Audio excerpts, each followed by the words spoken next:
जय हिंद दोस्तों। तो जैसा कि हमने पिछले वीडियो में अपने 2014 के सिनोनिम्स डिस्कस किए हैं, तो अब हम 2014 के एंटोनिम्स डिस्कस करने वाले हैं, जो कि 2014 का सेकंड पेपर था।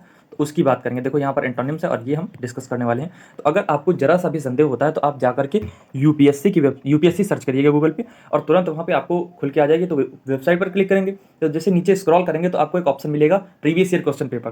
प्रीवियस ईयर क्वेश्चन पेपर पे क्लिक करेंगे तो आपको सारे प्रीवियस ईयर के दिखा दिए जाएंगे। फिर उसके बाद में आपको व्यू आर्चिव पे क्लिक करना होगा। एक नीचे ऑप्शन आएगा, स्क्रॉल करके नीचे जाएंगे तो व्यू आर्चिव आएगा। तो वहां पर जब आप क्लिक करेंगे तो आपको सारे पेपर मिल जाएंगे। वो मतलब यूपीएससी जितने भी कराती है सारे पेपर मिल जाएंगे। तो इसी के साथ हम पहला एंटोनिम शुरू करते हैं। His short but pointed speech was uploaded by all section of the audience. अगर कोई आपका सजेशन है तो आप कमेंट बॉक्स में बता सकते हैं। उसके लिए मतलब बहुत ही अच्छा होगा कि उसको हम सुधार करेंगे। तो ये जो अपलोडेड तो आप जानते हैं कि किसी व्यक्ति की प्रशंसा करना, सराहना करना, या इसका एक बेसिक मीनिंग होता है जिसका कहने का मतलब होता है कि अप्रूवल दिखाना, मतलब अपनी तरफ से शो अप्रूवल और प्रेज बाय क्लैपिंग। ताली बजाकर किसी की प्रशंसा करना या ताली बजाकर किसी की बात के लिए स्वीकृति दिखाना। तो एंटोनियम देखेंगे तो इसका ऑप्शन नंबर ए राइट हो जाएगा, डिसअप्रूव। अगर हम इसको और से मैच करेंगे कि एंटोनियम, तो देखो ये सिनोनिम है अपना प्रेज्ड।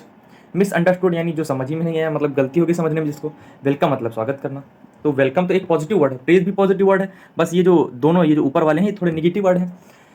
तो मिसअंडरस्टैंड का कुछ अलग ही मतलब होता है, तो इसलिए ये भी नहीं होता अपना सिनोनिम एंटोनिम। और जो अगला वर्ड दिया हुआ है material, in the ancient India scholar had no interest in political power और मटेरियल ग्रोथ। मटेरियल का मतलब कि जो सांसारिक ग्रोथ होती है उसमें उनको कोई इंटरेस्ट नहीं था। तो इसका एंटोनिम हम देखेंगे तो जैसे कि आप जानते हैं कि इंडिया में स्पिरिचुअलिज्म बहुत ज़्यादा फेमस है और फेमस था। तो ये स्पिरिचुअल इसका राइट हो जाता है। और जो इंटरनल मतलब होता है आंतरिक, साइकिक मतलब पागल मानसिक। आपने मेंटल सुना होगा, वही साइकिक है इसका सिनोनिम। और सेलेस्टियल, तो हमने सेलेस्टियल को पिछली वीडियो में 2018 में आया था वर्ड, जो एस्ट्रोनॉमिकल वर्ड करके दिया था। तो एस्ट्रोनॉमिकल का मतलब ये होता है सेलेस्टियल, और इसे हेवनली बॉडीज भी बोलते हैं या एस्ट्रोनॉमिकल बोलते हैं, प्लानिटरी बोलते हैं। तो इस तरह के इसके सिनोनिम हो जाते हैं। अगला है फ्रेंडली। तो इसमें कोई वैसे खास बात नहीं है, लेकिन हाँ डिस्कस कर लेते हैं। A dog met us at farm gate. Friendly मतलब एक फ्रेंडली डॉग मिला। तो इसका एंटोनिम हो जाएगा हॉस्टिल। एंटोनिम में क्या दिक्कत है? क्वाइट मीन शांत, जिसे हम काम बोलते हैं। और जो पैसिफाई, देखो इसका पैसिफाई, काम डाउन, ट्रैंक्वाइल, ये सब इसके सिनोनिम हो जाते हैं। अंडरस्टैंड जो है, अंडरस्टैंड का क्या बात करना, हेल्पफुल मददगार, जो मदद करता है, कोई दिक्कत नहीं। अगला है intelligent. He is extremely intelligent but proud. देखो यहाँ पर बट प्राउडी भी लिख सकते थे, लेकिन प्राउडी अगर लिखेंगे ना तो ये ग्रामेटिकल इरर बन जाएगी, इसलिए इन्होंने बट प्राउड ही लिखा है। और आप याद रखिएगा कभी कभी प्राउड से ही इरर बनाकर दे देते हैं कि प्राउडी बोल देते हैं वो। तो इस बात को आप बिल्कुल अपने जहन में बिठा लीजिएगा कि प्राउडी मत करिएगा कहीं, वरना आपका गलत हो जाएगा सेंटेंस। डल इसका मतलब एंटोनिम हो जाएगा। वीक का मतलब होता है कमजोर, जिसका हमने देखा था अभी feeble, FEFBLE, feeble, feeble meaning weak. और जो इग्नोरेंट है, इग्नोरेंट मतलब देखो भाई, इग्नोरेंट और डल में बहुत अंतर होता है। जैसे कि मेरे नाना जी थे जो थे वो इग्नोरेंट थे, अशिक्षित थे, लेकिन उनमें जो था वो इंटेलिजेंट थे। इग्नोरेंट व्यक्ति इंटेलिजेंट हो सकता है, लेकिन डल व्यक्ति इंटेलिजेंट नहीं हो सकता। ऐसा कैसे? कभी कभी आप देखते होंगे बहुत से पुराने पुराने लोग होते हैं जो होते तो अशिक्षित हैं, यानी जिनको कोई शिक्षा नहीं ली होती, उन्होंने किताबी ज्ञान नहीं लिया होता, लेकिन उनके पास बहुत ही शिक्षा होती है, यानी एक्सपीरियंस बहुत होता है। तो उन्हें इग्नोरेंट तो बोला जाएगा, लेकिन उन्हें इंटेलिजेंट नहीं, ऐसा नहीं कह सकते हम, वो इंटेलिजेंट होते हैं। और जो डल वाला होता है तो हमेशा हम कभी कभी आप देखते होंगे कि वो जानता है, पढ़ा लिखा है, तब भी वो कोई गलत काम कर देता है तो लोग कहते हैं भोंदू होगा। तो वही वाला है ये, इसका ऑप्शन नंबर ए राइट हो जाएगा। एरोगेंट तो हम कई बार बात कर चुके हैं, इसको बार बार बात करने से हमारा दिमाग खराब होता है। अगला है रिलेक्टेंट। एक मिनट, ये क्या हो गया? हाँ एक मिनट, हाँ ठीक। The young leader was reluctant to shoulder the responsibility of the ministerial office. तो जो यंग लीडर था वो अनिच्छुक था। अनिच्छुक, रिलेक्टेंट का मतलब जिसकी कोई इच्छा ना हो कि यह काम हम करेंगे, तो रिस्पॉन्सिबिलिटी लेने के लिए अनिच्छुक था। तो यहाँ पर हम देखेंगे तो इसका एंटोनिम हमें देखना है। तो देखो रिलेक्टेंट का मतलब होता है जिसकी इच्छा ना हो, और विलिंग का मतलब होता है जिसकी इच्छा हो। तो इसका ऑप्शन नंबर बी राइट हो जाएगा। रिलेक्टेंट का एक मतलब वो सिनोनिम होता है अनविलिंग, जिसे बोलते हैं अनविलिंग। तो एंटोनिम में बताना है तो अनविलिंग से अन हटा दो, विलिंग आंसर हो जाएगा, इसमें कोई दिक्कत ही नहीं। और जो अगला बचता है एंक्सियस, तो एंक्सियस को हम कई बार डिस्कस कर सकते हैं। एंक्सियस का मतलब होता है कंसर्न्ड, वरीड, केयरफुल, तो वो एंक्सियस हो जाता है। ईगर उत्सुक होता है, जिसे हम इंथुजियास्टिक बोलते हैं, एक्साइटेड बोलते हैं, इम्पेशेंट बोलते हैं, जिसमें धैर्य ना हो। ईगर मतलब बहुत ज़्यादा उत्सुकता आ जाती है, कोई काम करना है, अरे भैया जल्दी जल्दी करो, भैया बहुत माना है, जल्दी करना है। ऐसे कीन, एक कीन वर्ड होता है, कीन उत्सुक होना। और वांटिंग, तो मतलब वांटिंग जैसा वर्ड होता ही नहीं, पहली बात तो वांट होता है केवल, क्योंकि वांटिंग मतलब ये पास्ट कंटिन्यू, मतलब कॉन्टिन्यूस में ये वांट वर्ड नहीं जा सकता कभी भी, वांट का कॉन्टिन्यूस नहीं होता। ऐसे कहाँ गया अगला? हाँ, विलिंग देख लिया हमने। हाँ, विलिंग भी देख लिया, एंक्सियस भी देख लिया, ईगर भी देख लिया। अगला देखते हैं हम। अगला है अबंडन। अबंडन मतलब होता है ही अबंडन हिज फैमिली। अबंडन का मतलब होता है छोड़ देना। जैसे हम इसका सरनेम हो जाएगा लीव कर देना या गिव अप करना, गिव अप, फॉरसेक करना, गिव। ये तो क्लास 12th वाला है, इसमें कोई दिक्कत नहीं होनी चाहिए शायद आपको। फॉरसेक करना, गिव अप करना, गिव करना, रिनाउंस करना, इन सब का मतलब छोड़ देना, अपनी फैमिली को छोड़ दिया उसने। लेकिन हमें एंटोनिम बताना है, यानी उसने छोड़ा नहीं, उसने भैया सपोर्ट करना शुरू कर दिया। इसका ऑप्शन नंबर ए कर दो। उसने सपोर्ट किया। इनकरेज, तो इनकरेज एक अलग बात हो गई, किसी काम के लिए इनकरेज करना, और छोड़ना और पकड़ना एक अलग बात हो गई। प्लीज़ मतलब प्रसन्न, और सेव मतलब सेव करना किसी चीज़ को। देखो इनकरेज का हम सिनोनिम बात कर लेते हैं, जैसे स्टिमुलेट करना, इंस्पायर करना, इनकरेज करना, तो इसके सिनोनिम हो जाते हैं। अगला वर्ड है अबाउंड्स।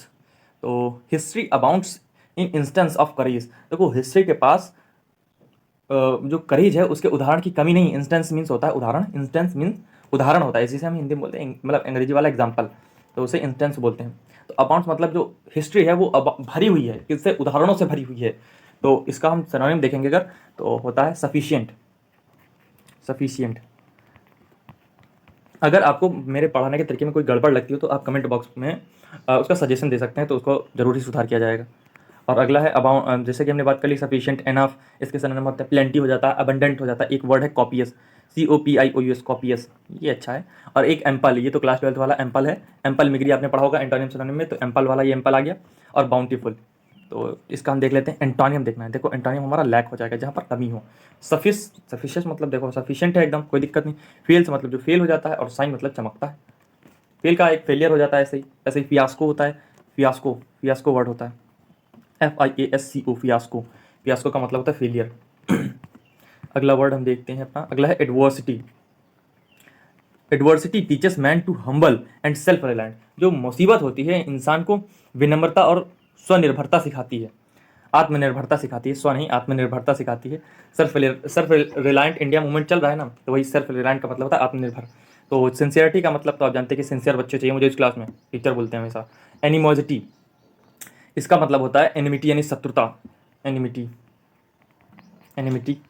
हॉस्टिलिटी, एंटागोनिज्म इसको बोल सकते हैं। क्यूरोसिटी, भाई क्यूरोसिटी मेरे अंदर है, मेरे अंदर क्यूरोसिटी है कि मैं पूरी हिस्ट्री जान लूँ। क्यूरोसिटी का मतलब होता है एक अंदर से जिज्ञासा, इंटरेस्ट, कि भाई मुझे ये जानना ही है, जानना ही है, तो वो उसे क्यूरोसिटी बोलते हैं। और प्रॉस्पेरिटी की बात करें तो ये होता है समृद्धि, यानी एडवर्सिटी का मतलब मुसीबत, तो प्रॉस्पेरिटी का मतलब समृद्धि, यानी मुसीबत नहीं है। तो ये क्लास 12th में ही ये लिखा हुआ है, एडवर्सिटी प्रॉस्पेरिटी, ये रटा करते थे हम लोग कभी। अगला है 29। Like poverty, affluence can sometimes create its own problem. Affluence, तो अफ्लुएंस का मतलब होता है धन, यानी समृद्धि। जैसे कि हमने प्रॉस्पर्टी की बात की, तो ये प्रॉस्पर्टी इसका सिनोनियम है। प्रॉस्पर्टी यानी समृद्धि इसका सिनोनियम है। प्रॉस्पर्टी हो जाएगा, रिचनेस बोल दो, वेल्थ बोल दो, तो ये सब इसके सिनोनिम हो जाएंगे। तो हमें एंटोनियम देखना है। एंटोनियम यानी इंडिजेंस।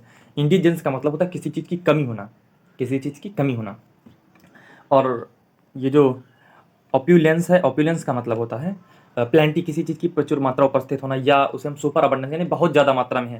जैसे कि 10 रुपये हैं तो हमारे पास 10 रुपये हम खर्चा करने के लिए हमारी लिमिट है कि हमारे पास 10 रुपये में सब कुछ हो जाएगा। लेकिन हमारे पास 50 रुपये हैं, मतलब बहुत ज़्यादा मात्रा में हमारे पास है, तो उसे हम बोलेंगे ऑप्यूलेंस यानी सुपर अबंडेंस। सुपर अबंडेंस, देखो अबंडेंस हम अभी बात करते हैं तो सुपर आगे जोड़ दो बस, अबंडेंस यानी है तो प्रचुर मात्रा में, बहुत ज़्यादा है, उससे भी ज़्यादा। सौरो तो आप जानते हैं दुख। और एक्जर्बेंस की या बात करने की तो हम कई बार मतलब पिछली वीडियोस में बात कर चुके हैं। और अगला है the habit of squandering money should not be encourage. जो धन बर्बाद करने की आदत है, हैबिट यानी आदत, स्क्वांडरिंग मतलब बर्बाद करने की, मनी धन बर्बाद करने की आदत है, शुड नॉट बी इनकरेज, उसको इनकरेज नहीं किया जाना चाहिए, यानी इंस्पायर नहीं किया जाना चाहिए। देखो इनकरेज को हम प्रोत्साहित हिंदी में बोलते हैं, प्रोत्साहित करना। तो एंटोनियम हम इसका देखेंगे, तो देखो स्क्वेंडरिंग मतलब वेस्ट करना, और डिस्कार्ड मतलब छोड़ देना किसी चीज़ को, डोनेट मतलब होता है दान करना, जबकि स्टील मतलब चुराना, तो होर्ड मतलब जमा करना। इसका एंटोनियम हो जाएगा होर्ड, होर्डिंग करना। इसका ऑप्शन नंबर सी राइट हो जाएगा। तो इसी के साथ हमारे एंटोनियम से समाप्त होते हैं। तो वीडियो को लाइक करिए, चैनल को शेयर करिए, तथा वीडियो को भी शेयर करिए, और मिलते हैं नेक्स्ट वीडियो में। Thanks for watching.